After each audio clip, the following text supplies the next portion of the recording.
حبايبي كل ما تتمناه مع فوف او سمعة وبودة. النهارده ان شاء الله هنعمل البليلة. جبت قمح من عند العطار وبنقيه، بنقي الحاجة الوحشة اللي فيها زي دي كده، حجراية طوباية قشاية، بقوم شايلاها واهو بنقيه في حلة اهو، بنقيه في حلة الكمية اللي انت عايزاها، نص كيلو كيلو الكمية اللي انت عايزاها تنقيها الأول، وبعد ما ننقيها هوريكم نعمل ايه. بس ايوه حبايبي كده خلاص احنا خلصنا تنقية البليلة اللي هو القمح خلصناه تنقية القمح، وبتجيبيه من عند العطار قولوا له عايزه قمح بليلة، هو ده بنقيه وخلاص كده انا خلصت تنقيته اهو، حطاه في حله. اقوم دلوقتي اغسله خالص كذا مره واصفيه، وبعد كده احط ميه يتنقع فيها كده ايه قد ساعتين 3. اقوم اغسله، بعد ما اغسله واحطه في الميه واوريلكم شكله عامل ازاي. يا حبايبي انا غسلتها اهي، واي قشايه او اي حاجه انت ناسياها او مش شايفاها في البتاع بتطلع على وش الميه فبتصفيها، تنيكي تغسلي فيها لانها بتبقى وسخه، تنيكي تغسلي فيها وتصفي فيها لغايه بصي ما الميه تبقى صافيه كده. ومليتها، بصوا الحله انا مليتها، هي يعتبر واخده يعني اقل من نص بسنه البليله. انا بقى مليت الحله للاخر وهسيبها منوعه كده قد ساعتين 3، وقبل ما اولع عليها البوتاجاز اوريها لكم يبقى شكلها عامل ازاي. ماشي كده كده الميه حتى لو زياده في البليله حلوه ما فيهاش حاجه، فبسيبها منوعه في الميه مليانه، الحله مليانه ميه قد ساعتين 3. انا رايحه مشوار اروح وارجع ونشوف شكلها بقى عامل ازاي. اغطي عليها واسيبها مطفي عليها مش مولعه لغايه ما تتنقع قد ساعتين 3، وبعد كده اوريها لكم قبل ما اولع عليها البوتاجاز. ايوه حبايبي بصوا بصوا زادت قد ايه، زادت خالص ايه يعني، بصوا وصلت لقبل اخر الحله، هي كانت يعني النص بليله اقل من نص سنه. بصوا زاد، بصوا فاضل حته توصل لاخر البتاع. قمت مغيره الميه خالص لغايه ما الميه بقت صافيه كده، غيرتها تاني لغايه ما الميه بقت صافيه كده، وهولع عليها دلوقتي اغطيها واولع عليها اوريها لكم لما يعني اول ما تبتدي تغلي بتهوي شويه كده علشان ما تفرش على البوتاجاز. ماشي اول ما تيجي بس تغلي تقومي ايه معريه الحله قبل ما اوريها لكم، قبل ما اعملها هوريها لكم. بصوا حبايبي خلاص غليت اهي، بصوا اهي مش هتاخد وقت كتير في السوا لان انا كنت نقعها اصلا فتره طويله. بصوا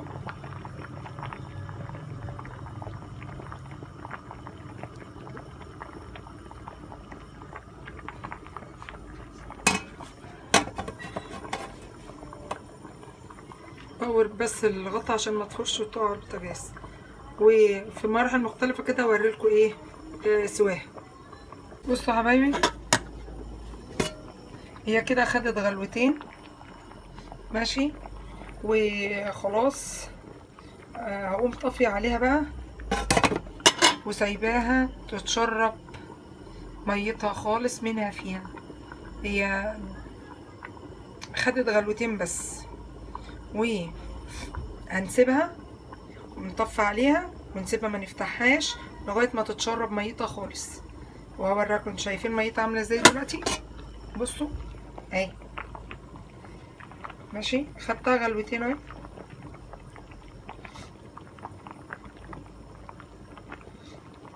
اهي خلاص اهي اغطي عليها واقوم مطفيه وسايباها لغايه ما تتشرب ميتها خالص، ما اكشفش عليها دلوقتي خالص، سيبها بقى براحتها ممكن لتاني يوم. لو انا عاملاها دلوقتي بالليل الساعه مثلا دلوقتي الساعه 10 مثلا، هسيبها. لو انت عاملاها الصبح سيبيها بالليل تشرب ميتها، انا عاملاها دلوقتي اقوم كده على الفجر اتشربت ميتها احطها في التلاجة تكون كده ايه اوريها لكم ماشي. بس ما اكشفش عليها غير بعد يعني 3 4 ساعات كده يعني اكون اضمن ان هي شربت ايه ميتها، اقول لكم بالظبط انا فتحت عليها بعد قد ايه. بصوا يا حبايبي احنا بعد بالظبط من 10 ونص ل 11 12 ل 12. الساعة دلوقتي حوالي 12 وربع كده، يعني حوالي بعد. بصوا عملت ازاي، ما عملتش فيها اي حاجة والله، هو غطيتها لما خدت غلوتين. بصوا استوت خلاص اهي، بصوا استوت خلاص اهي، فنشت خالص واستوت. ده خلاص استوت خالص، دوها استوت خالص. خلاص اسيبها بس تهدى واحطها في التلاجة كده. خلاص البليلة اتعملت، جاهزة بقى ان انت تحطي عليها لبن وتاكليها، جاهزة ان انت تعمليها عاشورة، جاهزة تعمليها اللي انت عايزاه. هي كده اساس البليلة. خلاص استوت اهي جميلة. بمجرد بتاخديها غلوتين بتسيبيها منقوعة حوالي 3 ساعات، وبعدين بتاخديها غلوتين، وبعد كده بتسيبيها في المية المغلية وتغطي عليها. انا غطيت عليها من 10:30 للساعة 12:15 او 12، يعني حوالي ساعة ونص. استوت خالص، بصوا استوت خالص، بقت مستوية اهي. بصوا استوت خالص، حتى الدوية هتلاقيها جميلة. خدي دوية، خد دوية. طعمها حلو قوي. عليك شكله. خد دوية، ما يوريلكش خلاص مش هوريهم. خدوها وقول لي رأيك. ايه رأيك؟ وريني. ها طعمها حلو قوي. ها قول لهم باي بقى. باي. طعمها حلو قوي. انت عايزين تحط عليها لبن حط دلوقتي. عايزين تحطوا لبن بتبقى جميلة. خلاص يا حبايبي، وكده عملنا ايه البليلة، وبألف هنا وشفا. استنوا ممكن ايه اعملها لكم، اوريكم العاشوره بتتعمل ازاي، واعملها لكم عاشوره عامله زي الرز بلبن كده بس ببليله. ولما احطها في لبن اوريها لكم، بس اغطيها تدفى يعني تبرد عشان هي سخنه طبعا. ايوه سخنه طبعا. اغطيها لغايه ايه، بس اوارب الغطا كده بس عشان ما تحمضش. احنا اصلا الجو ساقع يعني مش ان شاء الله مش هتحمض. اوارب بس الغطا كده ماشي لغايه ما تبرد تهدى، وادخلها الايه التلاجة، وتبقى جاهزه كده اللي انت عايزه تعمليه. واشوفكم المره الجايه. يا حبايبي عاملين ايه؟ كل ما تتمناه مع فوفا وسمع وبد.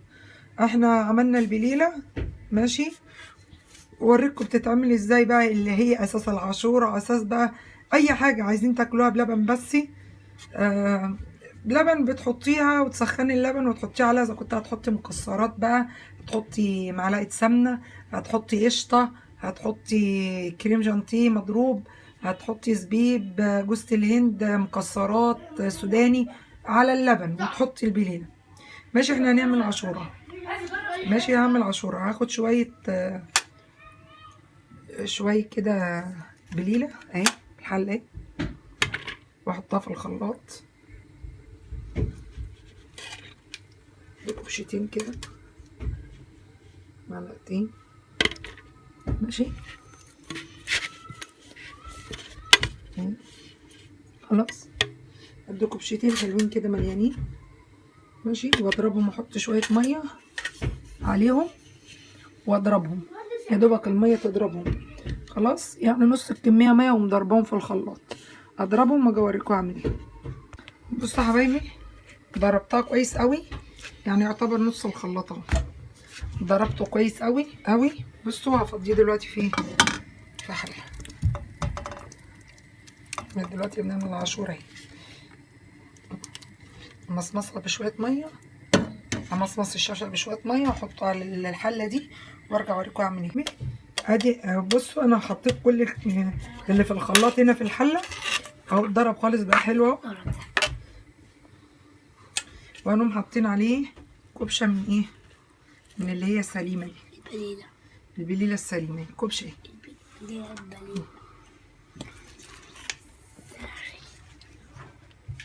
ماشي، كبشه كبيره حلوه مليانه كده ماشي. احطها على الايه اللي انا ضربته، وفي نفس الوقت انا بغلي ايه كيلو لبن اهو. اغليه يغلي بس، واما اطفي اوريكم اعمل ايه. بصوا حبايبي، بعد ما اللبن غلي اهو، قمت حطاه عليها وحطاه على النار. انا كنت صورت وانا بحط، بس الفيديو ما كانش بيصور. خلاص حطيتها على النار اهي، زي الرز بلبن كده، بس ايه تغلي. وهزود السكر دلوقتي عليها. بعد ما ازود السكر ارجع اقول لكم هنعمل ايه.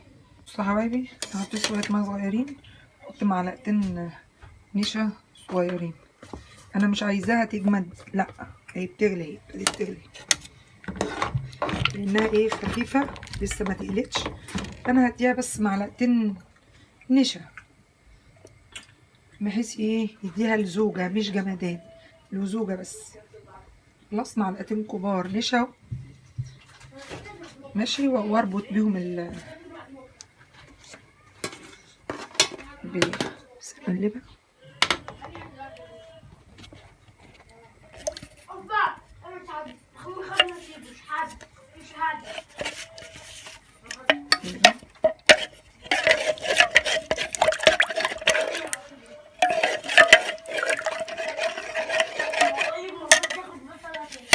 ماشي، وننزلها سرسوب زي الرز بلبن كده مع التقليب. انزلها وارجع لكم. خلاص من المعلقه اللي بتقع. خلاص كده حطينا النشا مع التقليب، وانا بنزله في الحله كنت بقلب ماشي. خلاص كده اهو ابتدى يعني، اهو ابتدى يبقى لازج معايا اهو. بصوا مش خفيف اكنه ميه، لا هسيبه بس ايه يعني ياخد غلوه واحده، ياخد غلوه. اول ما ياخد غلوه هاجي اصب واوريكم، يعني قبل ما اصب واوريكم. يا حبايبي ابتدى خلاص البخار يطلع منه. خلاص اهو ماشي. نقوم غرفينه بقى في ايه، انا هحطه في كوبايه عشان انا اشرب على طول. لكن لو انت عايزاه تعمليه في اطباق وتسيبيه يبرد ماشي، يبقى كده خلاص ايه انت عملتي كده العاشوره ماشي. احنا بقى هنشربها على طول كده. حطها في كوبايات كده. ايه عايزه تحطي عليها بقى زبيب، عايزه تحطي عليها مكسرات، انت حره. انا اكلها على طول كده، مش هنحطها لسه في اطباق. لكن الشويه اللي هيفضلوا هحطهم فين، في اطباق. هي خلاص غليت اصلا. بصوا اهي بتغلي اهي ماشي. بحطها دلوقتي فين، في بحطها دلوقتي فين، في كوبايات. وانا اكلها على طول. اما اللي هيفضل احطه في اطباق تجمد، وانا اكلها زي الرز بلبن كده العاشوره. خلاص بس احنا بنحبها سايله كده.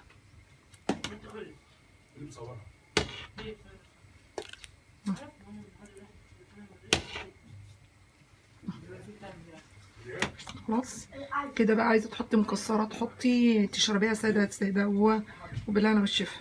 هغرف بقى دول احطهم في اطباق، اوريهولكم لما اغرفهم في اطباق. بصوا حبايبي انا كده غرفت خلاص في الاطباق اهي اهي. وادي الكوبايه بتاعتي، احط عليها، انا هحط عليها زبيب، احط عليها جوز الهند قصدي وزبيب. برضه عايزه تحطي على الاطباق حطي. انت كده عملتي العاشوره وجربوها هتعجبكم، والف هنا وشفا. سلام.